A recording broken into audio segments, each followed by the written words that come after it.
Já, komið þið sæl. Sigurjón Egilsson heiti ég og til mín komið Pavel Bartosek sem alþingismaður Viðreisnar og formaður utanríkismálanefndar. Guðlaugur Þór Þórðarson sjálfstæðisflokkur fyrrverandi utanríkisráðherra. Og þið eruð sikkur á skoðunar hvað þið að gera á laugardaginn kemur. Ég held að sjá hægt að halda því frá. Ég held að það sé rétt mat. Allavega kemur mér vera lofvart ef að Guðlaugur myndi skipta skoðun fyrir síðast hitt hann. Mér finnst það ekki vera. Nei. Ég bara virðist einn af fáum sem hvað felst yfir í Evrópusambandinu. Það eru allir vinir mínu og félagar sem voru ræða með þetta áratugi. Þeir bara skyndilega steingliftu í hvað felst í þessu. Og eru bara farið mikla forvitnisför. Þú er aldrei verið í Evrópusambandinu? Já, ég er náttúrulega ferðast með Evrópusambandinu. Þú þekkir fólk sem er Ég þekki fólk og ég hef nú tekið þátt í ýmsu, ekki bara sem utanríkisráðherra, heldur líka í svona allra handa Evrópusamstarfi og alþjóðlegu samstarfi. Er inn í síðan var 20. Já, og það er sem sagt, það verður ekki heilla þig sem til Evrópusambandinu. Já, það er alltaf augljósir, ef maður væri í Evrópusambandinu þá var fullt sem maður hefði miklar áhyggjur af. Og líka þegar maður er búinn að sjá hvernig þessi kaupin gerast á eyrinni þá er það ekki mjög heillandi. Maður veit alveg af hverju menn byrju á þessu og hver hugmyndin er, en hún hefur samt þróast mjög hratt í það að í stað þess að reyna að koma svona á friði eðlilega, náttúrulega svo hræðilegir atburðir sem hafa gerst í álfunni og að það er fullkomlega eðlilegt að menn finni leiðir til þess að takast á við það. Auðvitað, þó að allt þetta tengist okkur, að þá voru við svo sem ekki gerendur í því. En þessi hugmyndum að búa til stór Evrópu og hún hefur... Sú hugmynd hugnast mér ekki, en ef þeir vilja gera það, þá gera þeir það. En ég er við að því, sko. Ja, það er það sem Evrópusambandið vill gera, sko. Það er ekki deilt. Ég hef verið að búa til stóra Evrópu, okkur sem lítið þótt. Ef við tölum hvað fólk hefur áhyggjur af, þá myndi ég kannski bara hafa áhyggjur af stöðu íslenskra heimila með sín 8-9% húsnæðislán sem eru hærri heldur en þekkist nokkur staðar í Evrópu og nokkur staðar á evrusvæðinu og það er ástand sem hefur varað hér allt of lengi. Ég meina, mér finnst það kannski vera eitt af því sem við þurfum líka að ræða og það er kannski það sem spurningin í kosningunum snýst meðal annars frekar en einhvern veginn hvort Evrópa sé á leiðinni til einhver sambandsringis eða ekki. Mér finnst ýmis trend í því og undanförnum þá hefur ekki verið þannig að hugmyndirnar einhvern veginn meiri og meiri samþættingu hafa endilega verið þær sem hafa átt mestu brautagengja að fagna. Það er líka viðspyrna við þessum hugmyndum innan Evrópu. En þú talar vaxtakjör. Algjörlega. Fólk, ég hitt daginn ágætan mætan mann sem býr á Hellisandi og hann var að segja það að það þarf enginn að segja mér að ef við göngum Evrópusambandið að það verði sömu vextir á húsnæðislánum í München og Hellisandi og þá get ég alveg spurt, en München og Reykjavík, eru við alveg vissum það að eru við sjálfsæði kúnnar inn í þessa banka og þeir sem eru þar fyrir? Ég held að séu svipaðir fasteignavextir á Hellisandi og í Reykjavík, sko. Ég held að það, ef við förum á reiknivél bankana, Íslandsbanka annara, þá held ég að þú eru ekki að merkja við Hellisand og Reykjavík. Það hefur samt verið, sko. Þeir eru ekki allir alls þar eins, en vextir innan evrusvæðisins einhvers staðar á bilinu 3-4%, nánast alls þar, þannig að það er tiltölulega lítið bil. Vextir á Íslandi eru 8-9%. Á húsnæðislánum. Þannig að það er 5% af vaxtamunur sem þýðir auðvitað allavega að einstaklingur með 60 milljóna króna lán borgar 3 milljónum aukalega í vaxtakostnað vegna þessara ári, vegna þessara háu vaxta og heildarkostnaður íslenskra heimila er auðvitað að meta hana í kringum varlega áætlað 100 milljarða á ári. Þannig að þetta eru heilmiklar upphæðir og auðvitað er hægt að segja að við getum gert ýmislegt sjálf og svo framvegis, en reynslan hefur verið í gegnum tíðina, þá hefur okkur ekki gengið neitt afskaplega vel. Við höfum alltaf búið við töluvert hærri vexti og töluvert hærri verðbólgu heldur restina af Evrópu og ég tel að bara farsælasta langtíma lausn á því sé upptöka nýs gjaldmiðils í gegnum inngöngu í Evrópusambandið. En Guðlaugur, sko, við erum búin að rembast eins og rjúpan við staurinn í áratugi til að ná niður þessu vaxtamun sem eru milli okkar annar landa og eins og Pavel er að benda á sem er stórkostlega mikill fyrir heimilin í landinu. Við erum bara ekkert að kjósa þetta. Og þetta er bara, nei. Og ég vitna nú bara Kristrúnu Frostadóttur. Já, ég veit það bara í sjálfstæðisflokkin. Þeir eru búin að vera þarna. Nei. Við erum ekki kjósum þetta næsta laugardag, sko. Eins og Nei, Kristján Frost, leiðu mér nú að komast það. Ég er búin að hlusta á þig hér eða þarna útskýra þína hlið. Já. Hvað sagði hún fyrir kosningar? Hún benti réttilega á það, sem allir hafa viðurkennt, að þegar að menn ná ekki þeim árangri sem vilja í efnahagsmálum, þá fara menn til Evrópusambandið. Hún benti réttilega á það, þetta tengist ekkert. Við þurfum að klára þessi mál sjálf. Og reyndar er þannig að þó væri full samstaða gangin í Evrópusambandið og fara í evruna, að þá þurfum við að klára þessi mál. Það liggur alveg fyrir. Og við erum ekki að kjósa það. Eins og Kristján Frostdóttir benti hvað þetta er að ná fyrir síðustu alþingiskosningar. Þetta er bara... Þetta er dauð von að já, sko, það sem þessi ríkisstjórn á að gera, hún ætti kannski að hlusta á til dæmis fjármálaráð. Hún kom með fjármálaáætlun, hún byrjaði að vísu sinn fyrir með því að brjóta lög opinber fjármál. Látu það líka milli hluta. Svo stað þess að nýta tækifærið og reyna að halda aftur af hallanum, að þá eru hækka hér ríkisútgjöld, skattar, gjöld sem ítundi verðbólgu í síðustu fjárlögum, þar sem fjárlögum fyrir 2026 og núna kom svo fjármálaáætlun í vor. Og þar er, að því að fjármálaáætlun innifélur það í sér, að það er sérstakt fagráð, fjármálaráð, samanstendur að 2 doktorum í hagfræði, 1 master, og ég hef aldrei séð svona alvarlegar athugasemd við nokkra fjármálaáætlun. Og hvað gerir ríkisstjórnin við þetta álit? Að því álitið, ég ætla ekki að fara í gegnum allt saman, en ég hvet allan til að kynna sér það, að var að segja, heyrðu, þið eru ekki að gera neitt hérna gagnvart verðbólgunni og þið eru að búa til ósjálfbærni í ríkisfjármálunum og þetta er allt of bjartsýnt og stæðst ekki niður skoðun. Þau gerðu ekkert. Og meira segir það þannig að það breyttust forsendum meðan við vorum með þetta í þinginu. Og það endur nú ætla, auðvitað hljóta menn að rekna þetta upp. Nei, það var ekki gert. Síðan komum bara hér, lofa fyrir síðustu kosningar, við erum alveg fólk, við ætlum að lækka vexti og verðbólgu. Og síðan bara að menn gefist upp á því verkefni. Og þá segja, við þurfum bara að fara í Evrópusambandið til þess. Reynda búið að lofa því að vegna þess að þetta tengist ekki, að setja það ekki á dagskrá og kljúfa ekki þjóðina. Þannig ef að ríkisstjórnin vill lækka verðbólguvexti, nú þá munum við styðja í því. Við komum með tillögur sem felldu allar, hverja einustu. En þetta er þess að innganga í Evrópusambandið mun ekki verða þessi efnahagslega ávinningur eins og að við látið. Ekkert sem bendir til þess, ekki nákvæmlega ekki neitt. Og ég vek líka athygli á því. Þú veist að skjóta niður þessa veiku von sem fólk hefur. Nei, það er ekkit veik von, auðvitað höfum á stórkostum árum. Við erum eins og hann var að tala vekka vaxtamunni. Sigurður, þú ert jafnvel eldri en ég. Jafnvel. Og eigum að fara eins í hvað árangri búið að nást á undanförnum áratugum á Íslandi. Ég fullyri það að við höfum talað saman hérna sem ungir menn og við erum að spá fyrir og við höfum báðir verið bjartsýnir að við höfum aldrei þorað að segja að við myndum ná þeim árangri sem við náðum. Og reynda þeim að skoða ummæli og við kunum byrja að fara þá sem að börðust fyrir sjálfstæðinu. Þá voru ekki einu sinni að lofa gull og grænum skógum.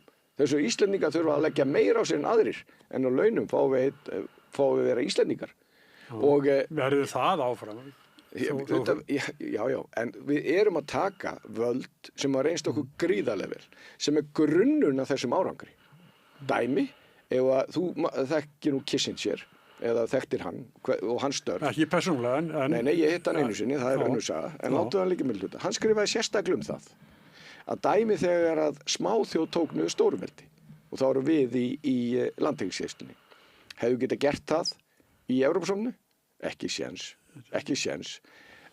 Þarna sömuleiðis að það nú verið bara neyðarlögin, Icesave og þessi hlutir. Hefðu við getað gert þetta innan Evrópusambandinu sem við gerðum? Nei, ekki séns. Og þetta eru bara, sko, þannig að þetta snýst ekki bara um það að við viljum hafa stjórn okkar málum út frá bara því fyrir hver erum.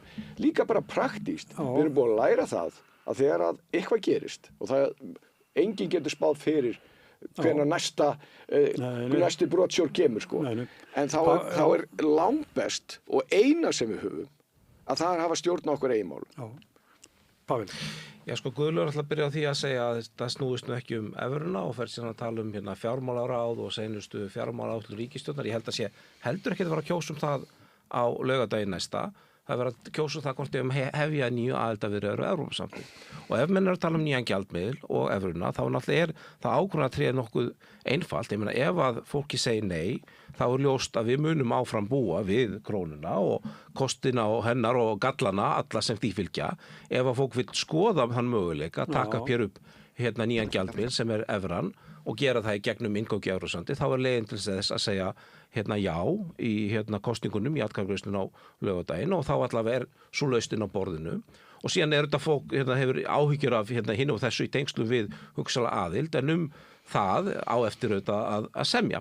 Og það kannski það sem það gengur svolítið út af mínum mati, að það ef að fólk vil slá út af borðinu þá lausn að geta búið hér varanlega við lægri vexti með nýjum og stöðugri gjaldmiðil, þá þetta leiðin til þess að segja nei næst. Ef fólk vil halda þeim möguleikum mótnum, þá segir það já og ég held að sé nú til hennis mikið að vinna ef við höfum bara verið að skoða hvernig okkur hefur gengið þessu máli. Þess að munu þetta koma ríkisstjórnir.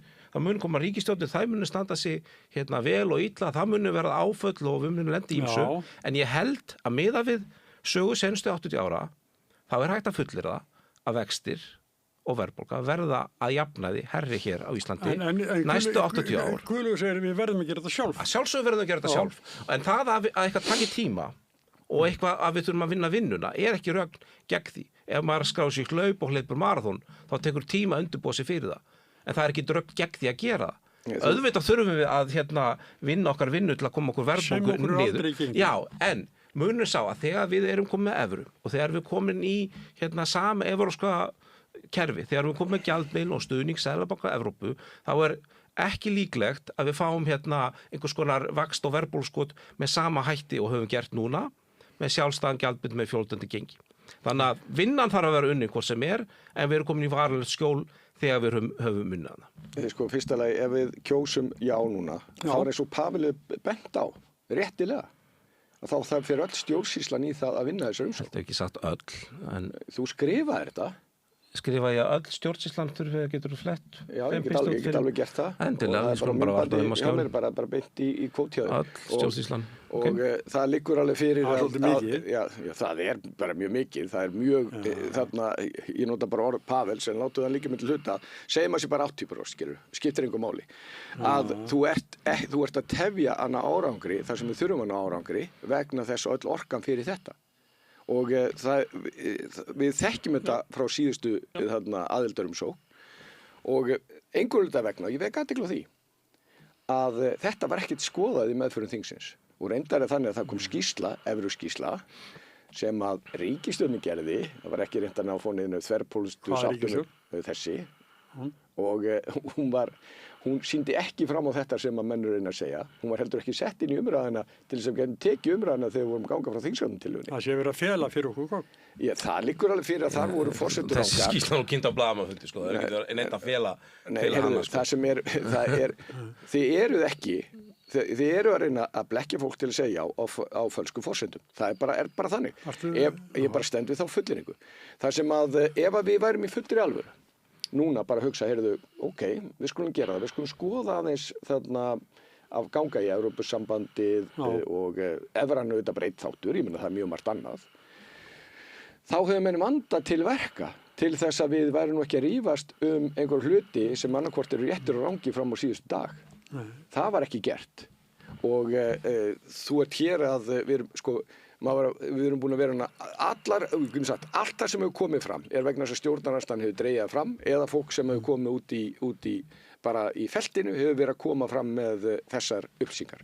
Ríkisstjórnin gekk þannig frá málum að til dæmis og að því ég tók nú aðeins þátt í starfi utanríkismálanefndar, alveg sama hver það var, hvort að viðkomandi hafi mikið að segja lítið, hann fikk 15 mínútur.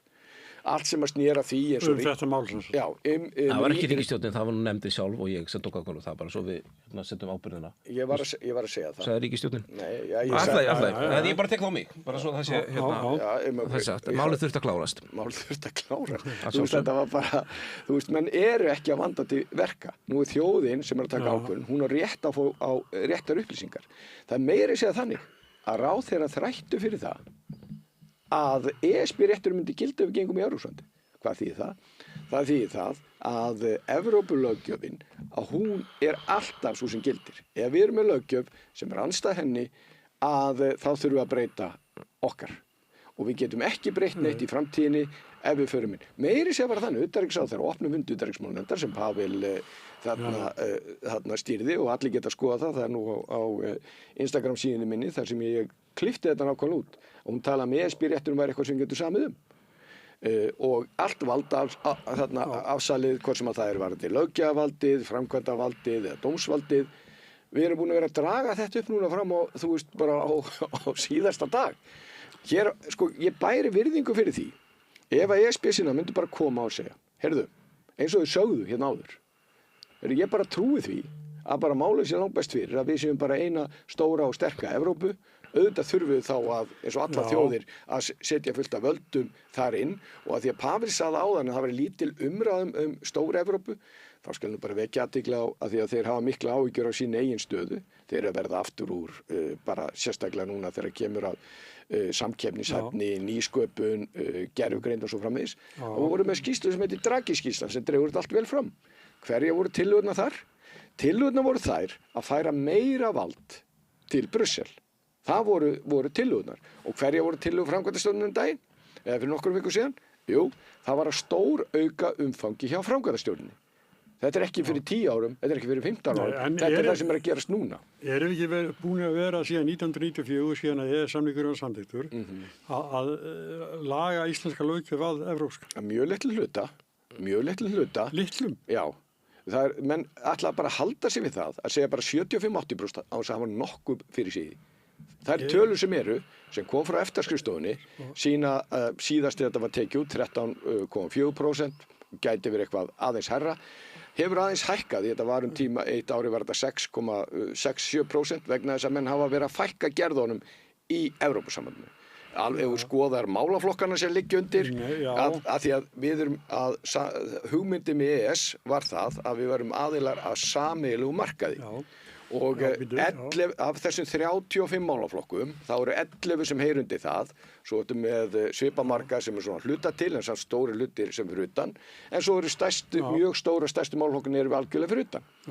Og en það er samt áhugavert, að því að við berum ekki ábyrgð á þessari atkvæðagreiðslu.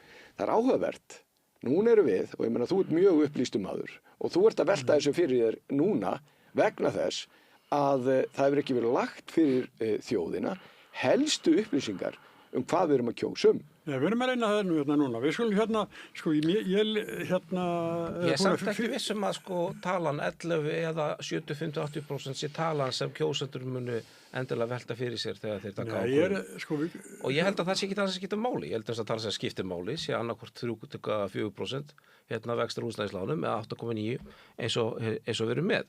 Ég þetta vil meina. Þú getur ekki lofað þessu. Ég get ekki lofað því, en ég get lítið á söguna og eins nákvæmlega og hægt þá er það þannig að, segðu mér, nefndu mér, þið fenguðu 10 ár til að stjórna Íslandi eftir að aðildarumsóknarferðin tilbaka, svo við höfum ekki áhuga á þessari vegferð. Hve mörg af þessum árum voru fasteignavextir á Íslandi lægri en í Evrópusambandinu?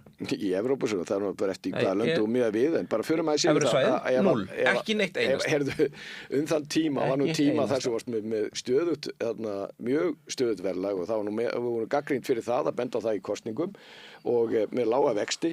Það hins vegar eftir COVID að þá náttúrulega breyttist það og við vissum það að þegar við myndum fara... Kom COVID bara á Íslandi? Nei, oft á tíðum, ertu í alvöru, Pavel, að horfa hér á fólk? Við erum með miklu betri lífskjör heldur en gengur að gerast annars, sérstaklega í Evrópu. Ertu að segja það að fólk sé betur sett ef það er í Búlgaríu og að það séu lágir vextir? Ég held að það sé falskt val að halda því fram að við verðum annarkvort að búa við þessu lífskjör sem við með og hafa vext og hafa verðbólgu, eða við getum fengið lægri vexti og lægri verðbólgu en þá þurfum að búa við lífskjörin eins og fólk í Búlgaríu og Austurlöndum er með. Ég held að það sé falskt val hjá þér og mér veist þú ganga ótrúlega langt í því að lofa því sem þú veist að þú getur aldrei staðið við og þú vilt ekki ræða, þú maður sem er sérfróður Evrópusambandið, þú gerir allt hvað þú getur til þess að ræða ekki hvað felst í Evrópusambandið og það eru fáir á Íslandi, Pavel Bartósek, sem þekkja það betur. Við erum búin að tala með þetta í áratugi og þú lætur eins og það sé bara ekki að gerast að við séum hér að taka völd sem að Íslendingar þurft að berjast fyrir í áratugaskeið, reynst okkur gríðarlega vel. Ísland er skýrt dæmi land sem margir töldu ætti enga von. Við vorum allt of fátæk, allt of fá og ekki með þær stoðir og innvið og annars slíkt til þess að geta náð þeim árangri sem við náð og reynda bara spáði því að við getum ekki verið sjálfstæð þjóð og nú hér látið að því liggja og veifa framan í fólk. Heyrðu, ef þú segir já á laugardaginn, þá færðu lægri vexti. Þetta stæðst enga skoðun og eina ástæðan fyrir því sú að ríkisstjórnin sem þú styður að hún búin að nákvæmlega leiðbeiningar hvað hún þarf að gera til þess að lækka vexti og hún fer ekki eftir neinum af þeim, engum. Já, það verður sko, við erum til fyrstalega að stefna því að hafa hallarsfjárlög hér á næsta ári, þannig að svo vinna er í ganga, en ég get alveg, ef að Guðlaugur Þór vill farið í sko, umræðum hvað felst í Evrusambandinu og hvað ekki, og ég held að ef við ætlum að tala um töluna 11 að 75%, þá held ég að hver er fórnin? Já, það er spurning, hver er fórnin við? Og það er spurning, við getum það spurt okkur, hverja Evrópusambandið hefur verið að taka inn mjög margar stórar gerðir að undanförnum, persónuvernd, neytendavernd, ETS-kerfið, ýmsar reglur varðandi sko umbúðir. Ég er bara að velta fyrir, getum við nefnt einhverja svona stóra ESB-reglugerð sem snýst ekki landbúnað, sjávarútveg sem við stöndum ekki inn í, eða tollamál, þar sem við höfum bara sagt nei, við þurfum ekki að taka þátt í neinu á þessu. Guðlaugur, manstu eftir einhverju slíku? Ég skal nú bara vekja athygli þín á því að því að þú ættir nú að muna og þekkja að ég til dæmis utanríkisráðherra neita að taka innistæðu tilskipunin og samninginn og það er nú væntanlega stærsta málið sem að við erum að ræða hér. Það er eitt, já. Já, flott, það er eitt, en aðurleiti tökum við upp fjármálareglurnar svona eins og liggja sig. Sko, því að við erum við borðið á EES og við skulum ræða það, því hér er væntanlega það sem út að reyna að segja, við séum við borðið og þá breytið það hlutunum. Förum yfir hvað felst ég verið við borðið. Nú er það þannig, ég er samningnum. Já, maður býti aðeins með það. Ég ætla aðeins að spyrja þig, Pavel, ertu sannfærið það að í þessu bákni, eða þessu mikla sem Evrópusambandið að smáþjóðin Ísland hafi sama gagnaði og stöðu og margfalt stærri og fjölmennari þjóðir? Við erum ekki valdameiri heldur en margvært stærri þjóðir, það liggur í augum uppi. Nei, ég segi að því við afsölum okkur, ég er að tala það. Ég held að afsal sé ekki rétt orðið og fullveldisafsal er ekki rétt orðið. Við erum alltaf, við munum alltaf vera fullvalda ríki og það eru þessi ríki öll. Ég meina, er einhver að halda því fram að Frakkland sé minna fullvalda ríki heldur en Liechtenstein sem er í ES. Við erum ekkert að því. Við erum ekkert að því og vonandi er enginn að því, en við heyrum það stundum, fullveldisafsal. Ég held að ríki eins og Ísland, sem er bara með góða utanríkisþjónustu og sterka hagsmunagæslu getur að sjálfsögðu beitt sínum áhrifum á réttan hátt til að ná fram þeim sjónarmiðum sem það þarf. Við erum eins og til dæmis í ETS-kerfinu. Það er svolítið öðruvísi hvort að við stöndum fyrir utan það kerfi og þurfum að biðja að fá einhverjar tímabundnar undanþágur. Eða hvort þetta sé þá partur af því að nú er bara rætt framlengjum á því og við þurfum að vera ein af þeim sem réttur upp hönd þegar svo ákvörðun tekin. Þannig að ég vil meina að við höfum það höfum bara meira vald ef við erum innanborðs til þess að beita okkar áhrifum og út af því að við tölum hér líka samningaviður og hvað sé hægt og hvað ekki og ES. Ýmsar þessum sérlausnum sem eru hluta við ES, til dæmis bann við fjárfestingum erlendra aðila í sjávarútvegi, dutt ekki af himnum ofan. Það var samið það í sínum tíma. Til dæmis það bann við fjárfestingum erlendra aðila auðvitað sem sér nokkuð á skjön við svona grundvallarreglur í ESB fjárfrelsi. Og fyrirfram, áður en við byrjum að semja við ESB EES-samninginn, þá hefum við getað sagt, það er aldrei hægt að ná þessu fram. En það reyndist að vera hægt. Þannig að ég segi bara, það er aldrei hægt að sjá hvað það er sem við getum náð fram fyrir en til göngu til samninga og semjum. Og það er það sem máli snýst Það snýst nákvæmlega ekki þá. Ég held að við varst talað það hvað felst ég að vera í Evrópusambandinu. Ég er nú bara að halda umræðinu þar. Því að ég byrði þeir ESB-sinnarnir sem er nú svona reyna að halda trúverðuleika sín. Þeir segja, heyrðu, að 95% er ekkert hægt að semjum, sko. Ræðum með 95%, sko. Það er bara það sem er ekki hægt að semjum. Og förum og ræðum bara praktískt hvað þýðir það að við sitja við borðið. Já, sögum það. Framkvæmdarstjórnan, við fáum eitt þar. Sá má ekki, einstaklega má ekki geta hagsmuni Íslands, hann má geta hagsmuni Evrópusambandsins. Í ráðherraráðinu, jú, við fáum einn ráðherra þar. Er hann bara einn eins og allir hinnir? Nei, hann er bara með 400.000 á bakvið sig. Af því þetta er ekki bara einn sem að... Já, nú ertu svolítið að íkja. Nei, ég er ekki neitt að íkja. Og það sé sem sagt höfðatala viðkomandi ríkis sem ræður væginu. Þetta er tvöfalt kerfið, þú veist, það Guðlaugur, það er annars að ríkið og svo íbúafjöldin. Og það er alveg rétt að við munum ekki hafa mikið vægi íbúafjölda, en við erum jafn mikið ríki og hinn ríkin við borðið. Sko, neitunarvaldið, það er smátt og það er búið að taka út, þannig að það var bara við 20% af ákvörðum sem þar eru. Þannig að neitunarvald er ekki í sjávarútvegi og landbúnaði. Það kemur á viðskiptamálum, við höfum bara ekkert það að segja. Þannig að svo ertu með 6 þingmenn, hvorki meira né minna, af 720 að hvaða nú er. Þarna, og þingmennir þarna með ekki eins og kom fram með frumvörp. Og það er ekki þannig að hugsun sé svo að þessi geta hagsmuna sinna landa heldur eða verið í flokkagrúpum sem að berjast fyrir einhverju sameiginlegu ESB dæmi og svo framvegis.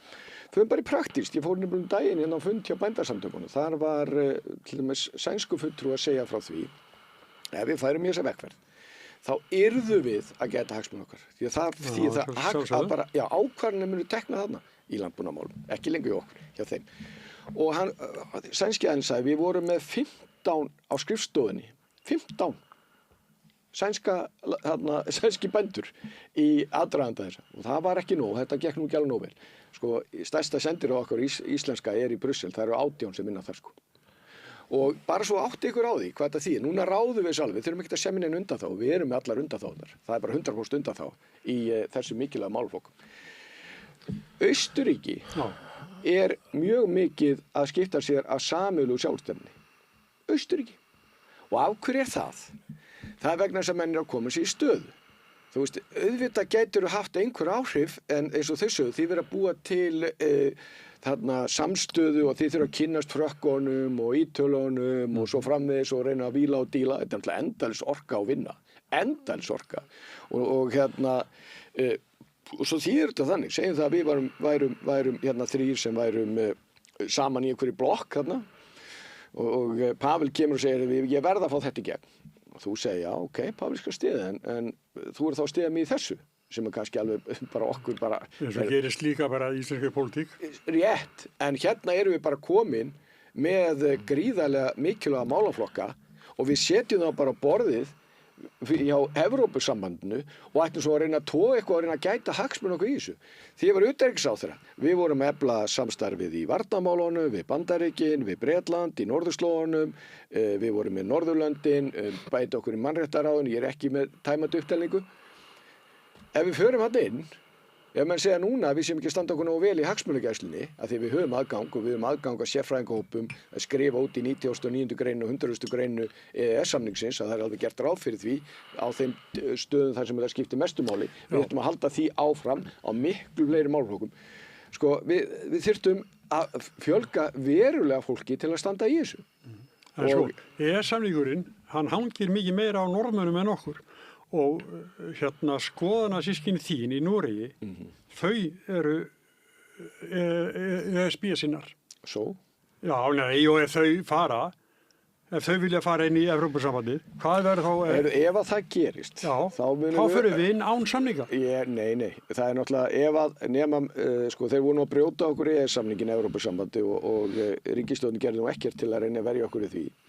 Þar að segja ráðherrarnir þó embættismenn hafi reynt að standa sig í stikinu. En ef að þeir Evrópusambandið og heimurinn fyrir eitthvað eftir þó er ekki önnur heldur en reglum alþjóðaviðskiptastofnunar og segjum það bara að Norðmenni færi inn og þeir mútu bara segja að þetta er ekki hægt lengur. Sem sjálfstæðismenn þar vilja.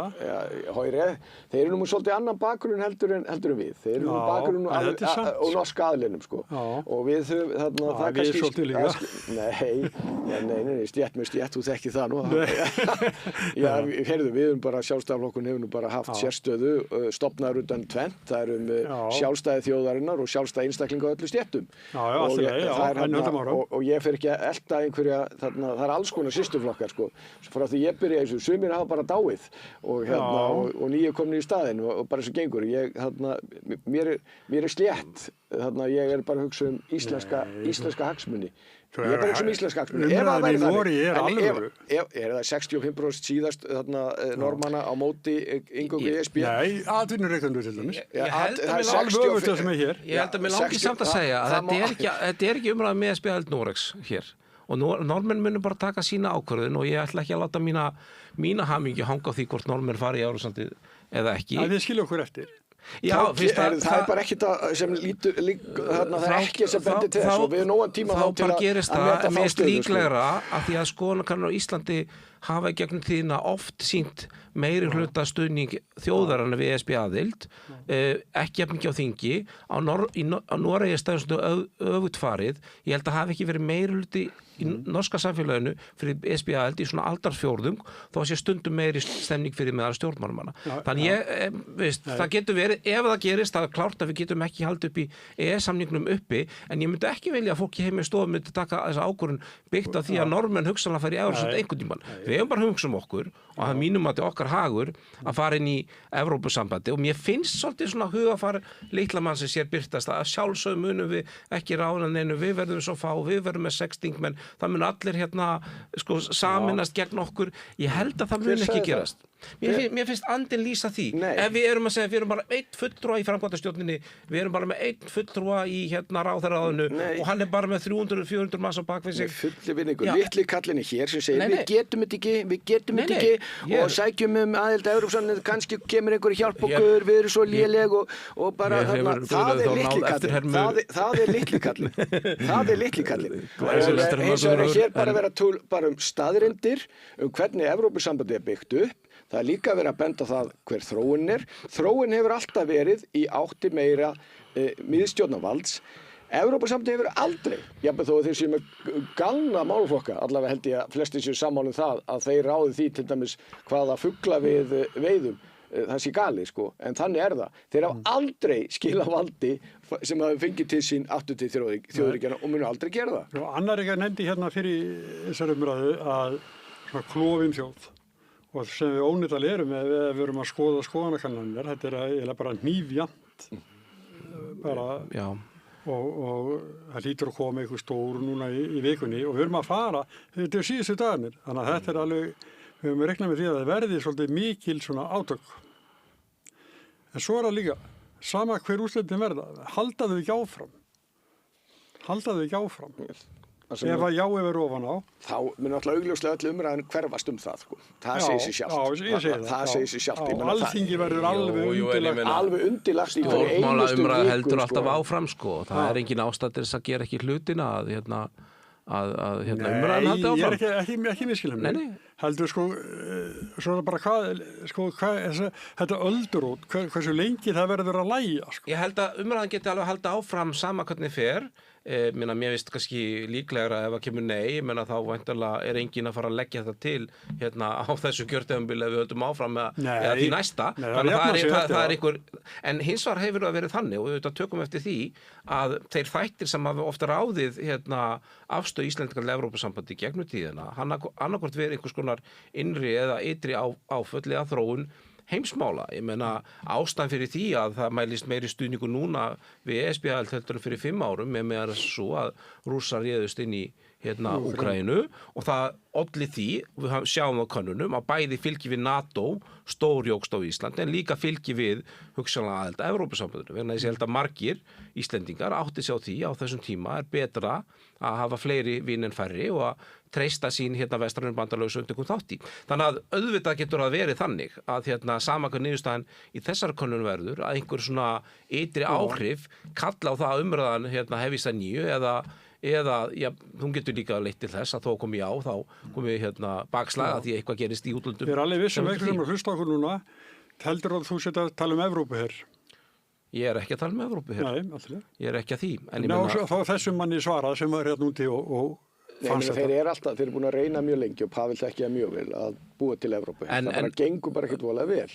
En það er Það einbeittur vilji til að gera það, en þetta Evrópusamband ekki neitt varnarbandalag. Það liggur alveg fyrir og til dæmis þegar Rússar réðust inn í þarna Úkraínu, að þá voru Evrópusambandsþjóðirnar, Finnar og Svíar, að þá fóru þeir út í NATO vegna þess að þeir voru að hugsa sitt öryggi.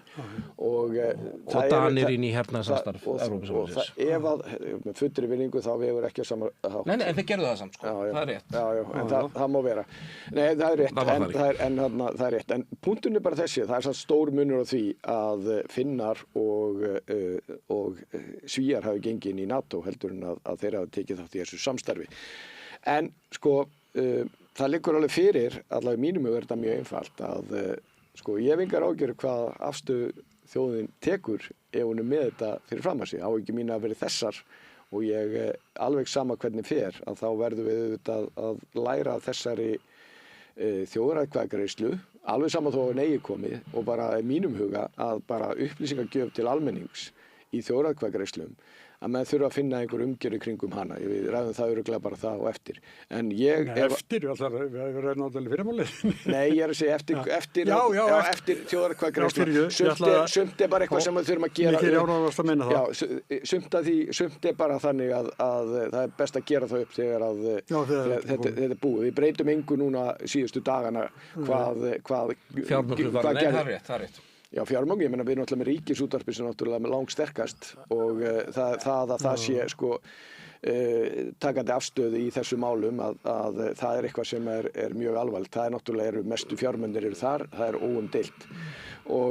En hvað sem að tílíður þá liggur alveg fyrir að ef að kemur já, nú þá hefur okkur ekki gengið nógu vel að koma upplýsingum hvað felst yfir í Evrópusambandinu og maður auðvitað að leggja hálfu harðar af sér til þess að svo megi verða. Því að það er áhugavert líka því að ég nú tekið þátt í þessu eins og Pavel, við nú rætt þessi mál á bara undanförnum áratugum þó við lítum út eins og hvítúðungar báðir tveir, að mikið af því fólki sem að fylgja þessu áður og í atvinnulífinu til dæmis, að því að þú nefndir réttilega atvinnulífi hér gegnum svo þegar að búa sér svona fram hvað þetta og líka sjá hvernig að þeir eru að verða eftir í samkeppninni við önnur svæði í heiminum, að það fólk hefur mjög mikið af því snúist hugur.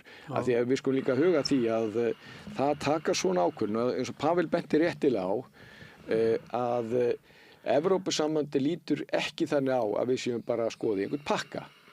Evrópusambandið eðlilega vegna þetta aðildar umsókn Evrópusambandið, þá förum við í þann leiðangur sem bara skrifar út hjá Evrópusambandinu.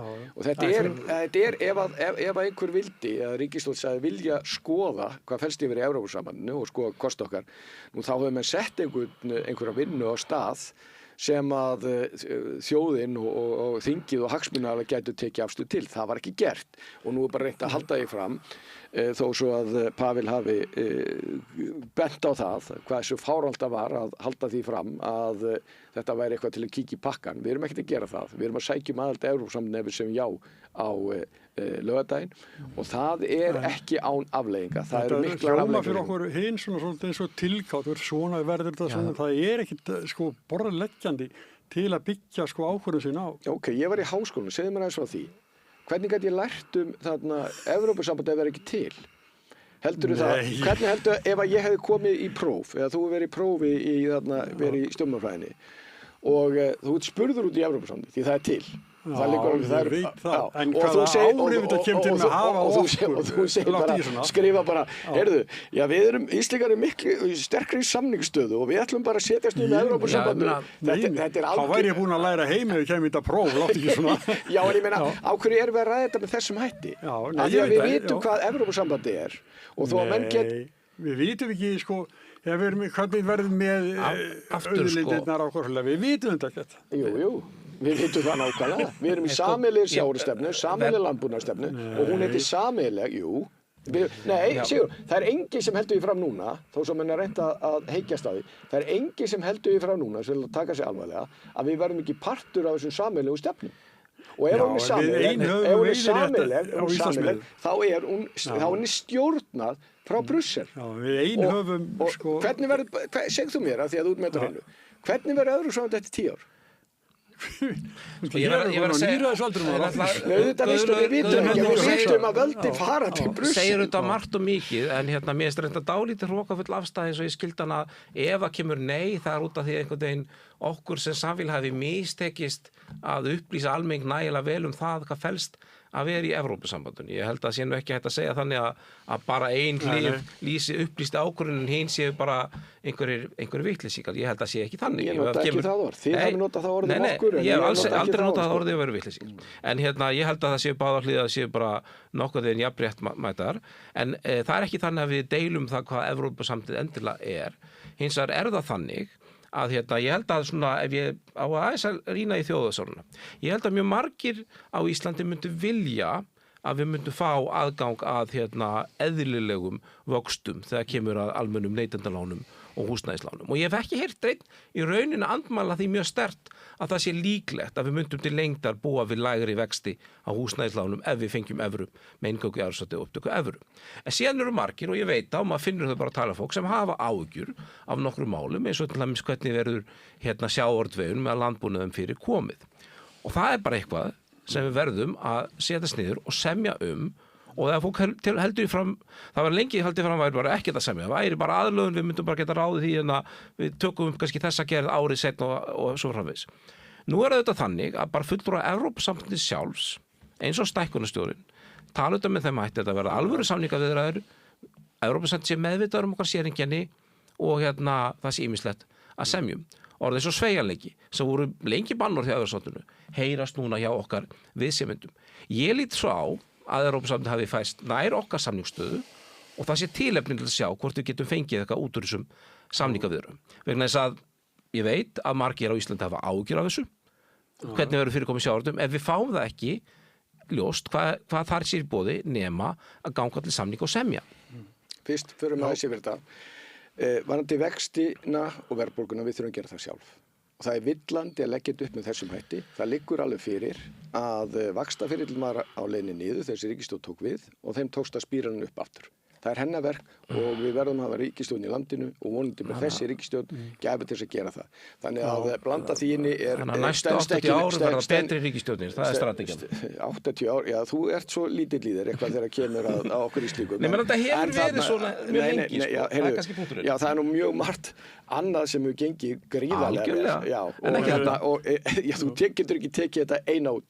En látum það líka mynd hluta, fyrir þetta það að það er ekkert, við getum verið þarna í þessu Evrópusambandi þessni 80 ár, ef við náum ekki að uppfylla þessi skilyrði þá fáum við aldrei evruna og það eru mjög margir gallar við að vera með sameiginlega mynt sem við getum rætt alveg sérstaklega. 80 ára scenaríu er frekar ólíklegt, mér finnst líklegra að það gerist ekki strax að við myndum fá evruna nokkur ára. Já, þú er bara...